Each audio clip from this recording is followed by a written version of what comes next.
So it's quite disturbing factors, these natural disasters when it comes and cause certain derailments like drought and flood.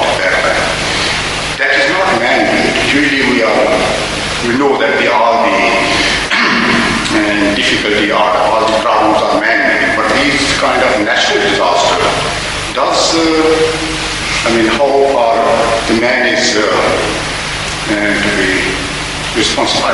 Man is not responsible, but these seem to be. Yes, I understand your point. First of all, we should understand the philosophy of the national disaster on a larger canvas. The national disaster, as understood by human beings, is just an incomplete story. The true story reaches far behind in history. The true story, in fact, is stretched to billions of years of man's evolution in various stages.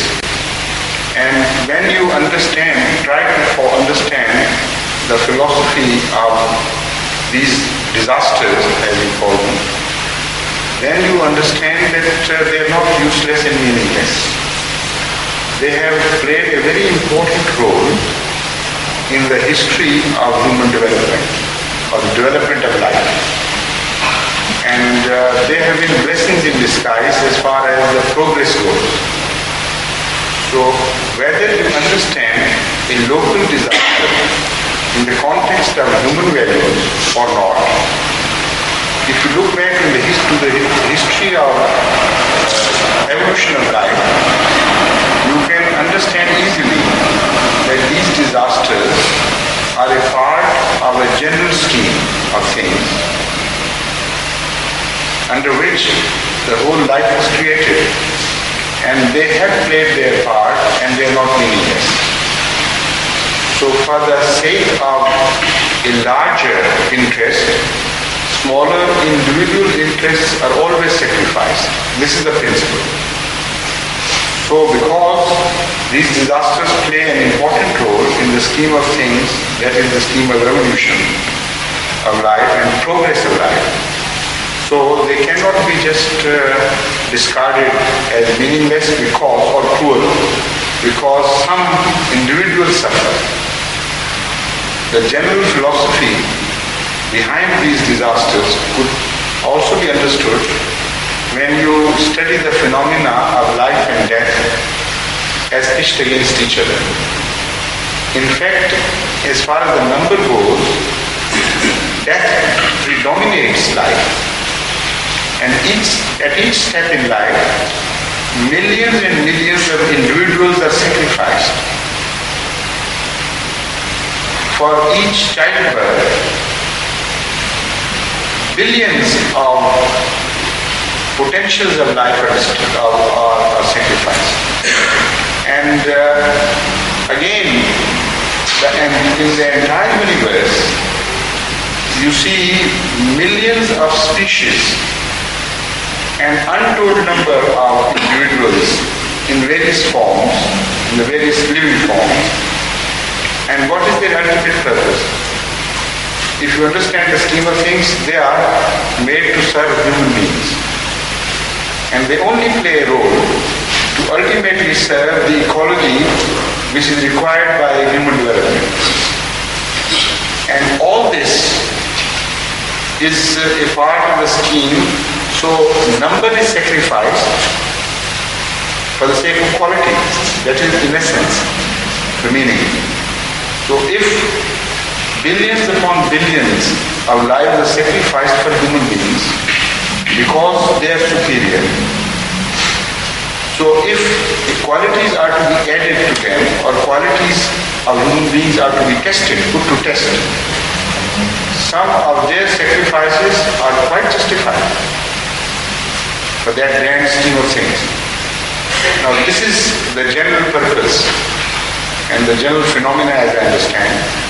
But apart from that, when you apply this situation of disasters to human contexts, then you will understand that every disaster was avoidable or least could be mitigated to a very great degree if human beings were moral animals, and the standard of morality and humanity was up to the mark which is attempted to be created by every religion. So because human beings lost their purpose, lost their direction and guidance, so after all this, billions of years of service to mankind and with all that has gone into their creation, the question is a different question. Do they deserve all this, or do they deserve to be wiped out? The answer, if you look at everything which God has done for the creation of mankind, would be that if after all this, mankind has lost the purpose of creation and it has become more imbecile in nature than human, then if entire mankind is wiped out, it is justified. You behave exactly in the same manner to your own creation, don't you? If you want to paint and try to draw the picture of a man, and instead a monkey is formed, as usually children do. They try to make a cow and instead a snake is created. Look, there are such differences in the creation of the poor artists. But sometimes it's the fault of the creation. It is properly made and it gets deformed. What do you do with that? You wipe out whatever you have created. So Allah has every right to wipe out all humanity if humanity does not serve the purpose of its creation. So these small droughts are only very small punishment, out of all proportions small, only to shake us up to what we truly deserve. This is why the Holy Quran tells us that if Allah had punished human beings for what they do, Allah would not have left any dabba on earth. You remember the verse?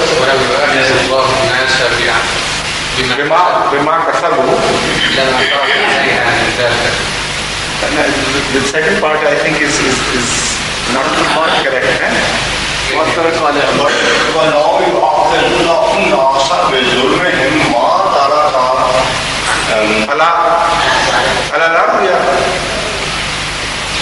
Something like that. Better consult the Holy Quran to get to know the verse. This is his there. Yes. وَلَا يُؤَاخِذُ اللَّهُ النَّاسَ بِمَا كَسَبُوا.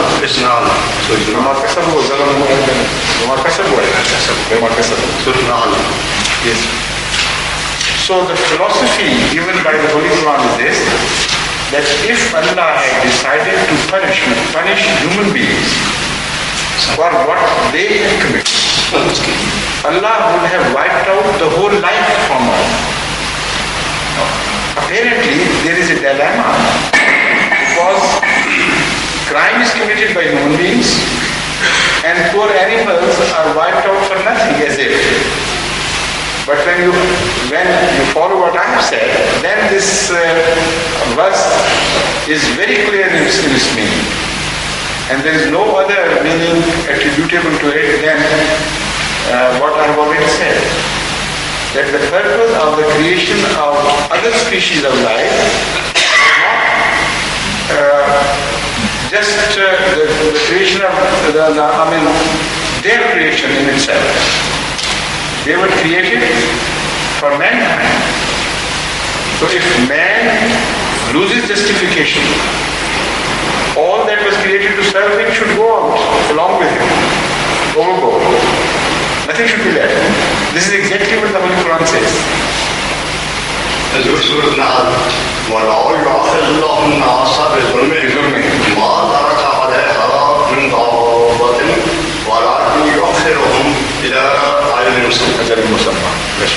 Read it in the microphone so that it is recorded. وَلَا يُؤَاخِذُ اللَّهُ النَّاسَ بِظُلْمِهِمْ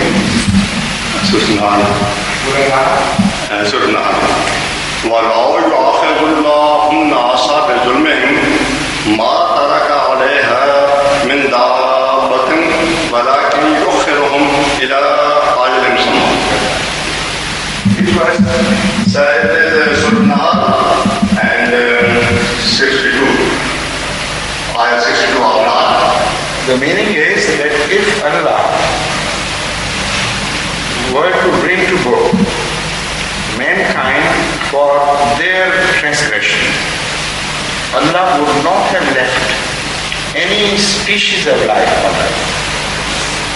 So the punishment is meted out for mankind, and what is wiped out? Every species of life. So it holds only good in the explanation which I have given already.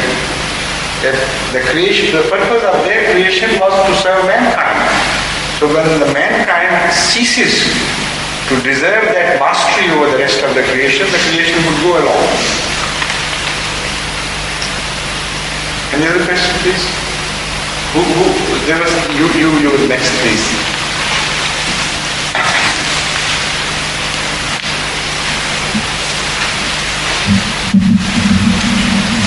Very much.